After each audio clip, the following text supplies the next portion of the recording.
Thank you all for coming out in the rain, the pouring rain. We're going to make this worth it for you. President Faust, Board of Overseers, faculty, friends, alumni, proud parents, members of the ad board, and graduates of the greatest university in the world.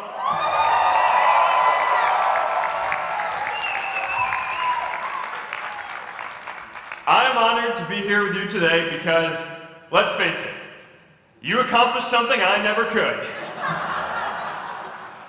If I get through this speech today, it'll be the first time I actually finish something here at Harvard. Class of 2017, congratulations.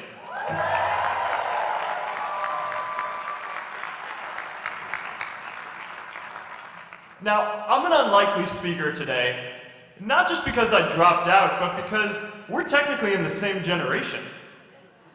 We walked this yard less than a decade apart. We studied the same ideas and slept through the same Act 10 lectures. We may have taken different roads to get here, especially if you came all the way from the quad. But today, I want to share what I've learned about our generation and the world we're all building together. But first, these last couple of days have brought back a lot of good memories. How many of you remember exactly where you were and what you were doing when you got that email telling you got into Harvard?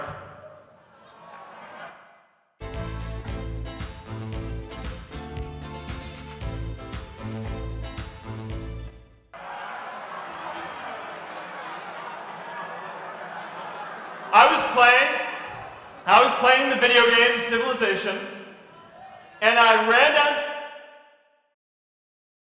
downstairs and got my dad, and for some reason, his first reaction was to video me opening the email. That could have been a really, really sad video. But I swear, getting into Harvard is the thing my parents are most proud of me for. My mom is nodding. You'll know what I'm talking about. Look guys, it's tough to beat this. You'll see when you get out there. How many of you remember your first lecture here at Harvard? Mine was Computer Science 121 with the incredible Harry Lewis. Harry? I was running late for class, so I threw on a t-shirt, and I didn't realize until afterwards that I put it on inside out and backwards and my tag was sticking out the front. I couldn't figure out why no one in class would talk to me. Except for this one guy, KX Jin. He just went with it. We started doing our problem sets together, and now he runs a big part of Facebook. And that, class of 2017, is why you should be nice to people.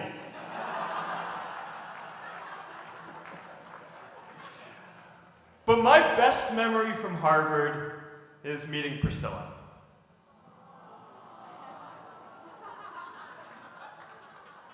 I had just launched this prank website, FaceMash,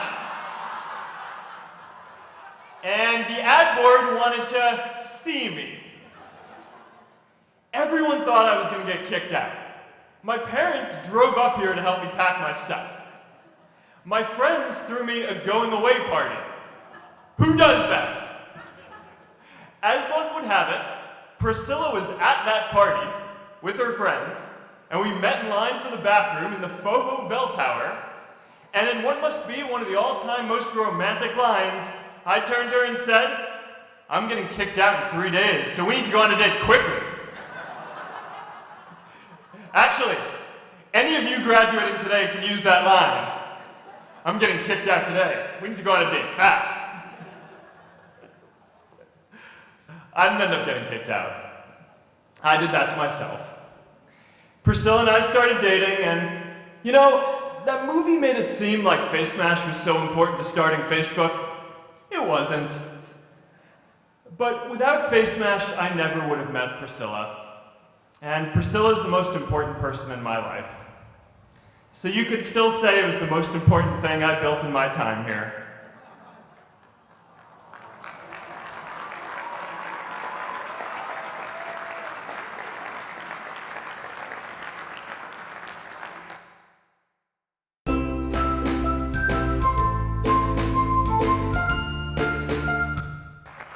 we've all started lifelong friendships here, and some of us even families. That's why I'm so grateful to this place. Thanks, Harvard.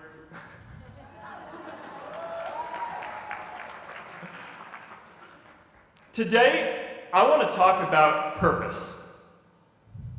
But I'm not here to give you the standard commencement about finding your purpose. We're millennials. We try to do that instinctively. Instead, I'm here to tell you that finding your purpose isn't enough. The challenge for our generation is to create a world where everyone has a sense of purpose.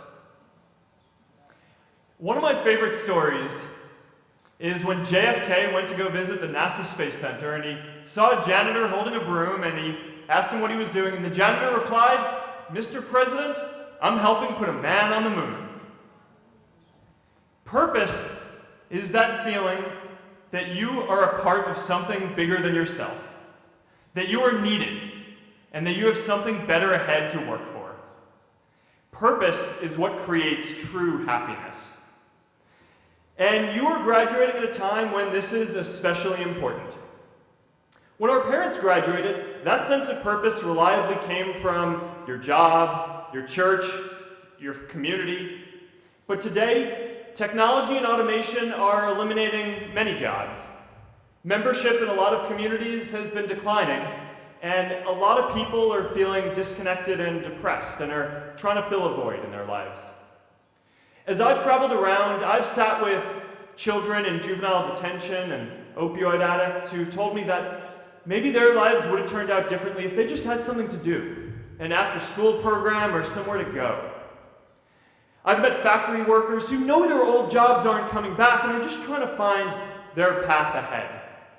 For our society to keep moving forward, we have a generational challenge to not only create new jobs, but create a renewed sense of purpose. I remember that night I launched Facebook from that little dorm in Kirkland House.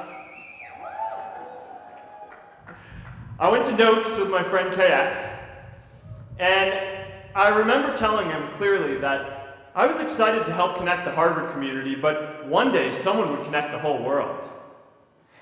The thing is, it never even occurred to me that that someone might be us.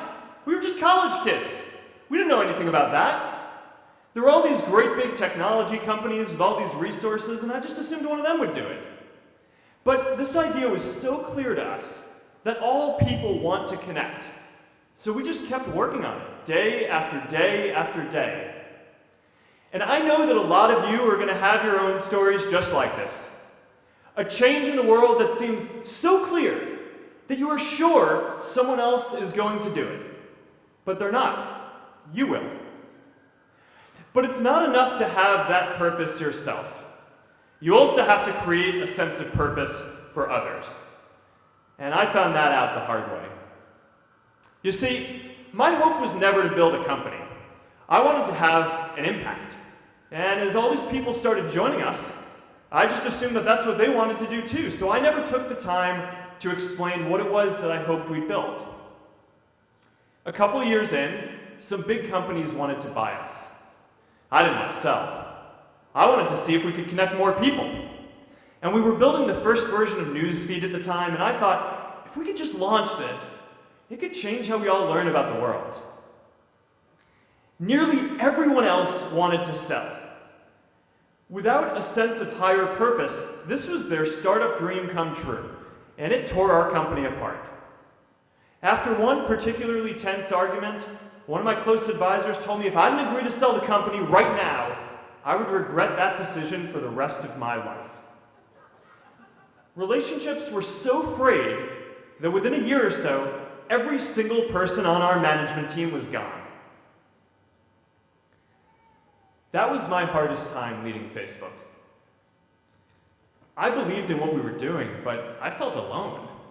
And worse, it was my fault. I wondered if I was just wrong, an imposter, a 22-year-old kid who had no idea how things actually worked. Now, years later, I understand that that is how things work when there's no sense of higher purpose. So it's up to all of us to create it so we can all keep moving forward together. And today, I want to talk about 3 ways that we can create a world where everyone has a sense of purpose. By taking on big, meaningful projects together. By redefining equality so everyone has the freedom to pursue their purpose. And by building community all across the world.